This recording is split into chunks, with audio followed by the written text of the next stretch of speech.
বিসমিল্লাহির রহমানির রহিম। আসসালামু আলাইকুম।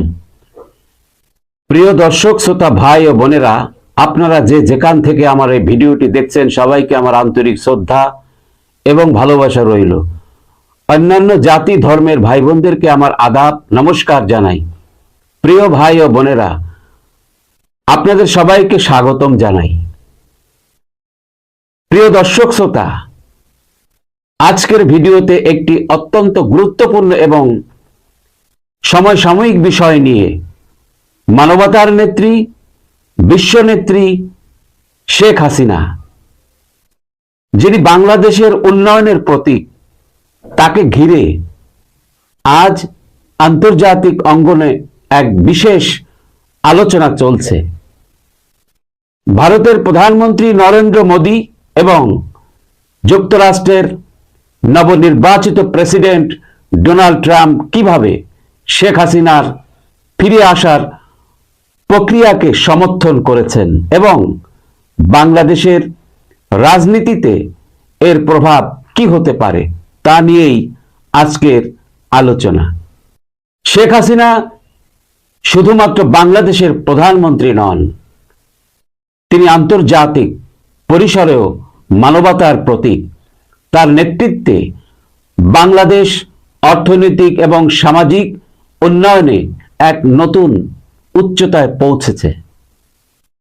রোহিঙ্গা শরণার্থী সমস্যা সমাধানে তার উদ্যোগ, নারীর ক্ষমতায়নে ভূমিকা এবং আন্তর্জাতিক ফোরামে তার বক্তব্য তাকে বিশ্ব নেত্রী স্বীকৃতি দিয়েছে।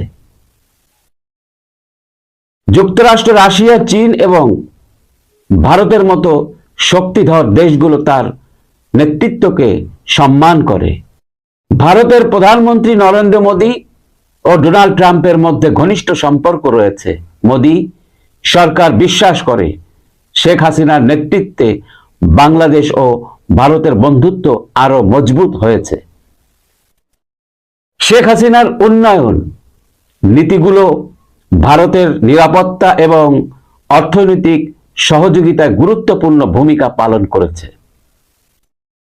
অন্যদিকে ডোনাল্ড ট্রাম্প তার বক্তব্যে শেখ হাসিনাকে একজন শক্তিশালী নেতা হিসাবে সম্বোধন করেছেন। জানা গেছে নরেন্দ্র মোদী তার ঘনিষ্ঠ বন্ধু ট্রাম্পকে শেখ হাসিনার রাজনৈতিক পরিস্থিতি সম্পর্কে অবগত করেছেন। শেখ হাসিনার ক্ষমতায় থাকা শুধু বাংলাদেশ নয়, আন্তর্জাতিক অঞ্চলের জন্য গুরুত্বপূর্ণ। শেখ হাসিনার ছেলে সজীব ওদের জয় ডিজিটাল বাংলাদেশ গড়ার কারিগর। তিনি ডোনাল্ড ট্রাম্পের সঙ্গে যোগাযোগ করে বাংলাদেশের উন্নয়ন এবং শেখ হাসিনার অবদান তুলে ধরেছেন। জানা গেছে তিনি বাংলাদেশে জঙ্গি সন্ত্রাস মোকাবেলায় শেখ হাসিনার ভূমিকা এবং তার সরকারের সফলতার বিষয়গুলো আন্তর্জাতিক অঙ্গনে তুলে ধরেছেন। অনেকেই আশা করেছেন 2025 সালের জানুয়ারিতে শেখ হাসিনা বাংলাদেশে ফিরে আসতে পারেন। তার সমর্থনে সাধারণ মানুষ অপেক্ষা করছে। এ বিষয়ে আন্তর্জাতিক মহলের সমর্থন ক্রমেই জোরদার হচ্ছে। নরেন্দ্র মোদী এবং ডোনাল্ড ট্রাম্পের সমর্থন শেখ হাসিনা ফিরে আসার প্রক্রিয়াকে ত্বরান্বিত করতে পারে। এটি বাংলাদেশের রাজনৈতিক অঙ্গনে বড় ধরনের পরিবর্তন আনবে বলে ধারণা করা হচ্ছে। শেখ হাসিনা শুধু একজন নেতা নন, তিনি একজন প্রতিষ্ঠান। তার নেতৃত্ব বাংলাদেশের মানুষের জন্য শুধু আশীর্বাদ নয়, সারা বিশ্বের জন্য একটি উদাহরণ। তার ফিরে আসার প্রত্যাশায় বাংলাদেশের মানুষ অপেক্ষা করছে। প্রিয় দর্শক, আপনাদের কি মতামত? শেখ হাসিনার ফিরে আসা বাংলাদেশের জন্য কতটা গুরুত্বপূর্ণ হবে? কমেন্টসে জানাতে ভুলবেন না। ভিডিওটি ভালো লাগলে লাইক, শেয়ার এবং সাবস্ক্রাইব করতে ভুলবেন না।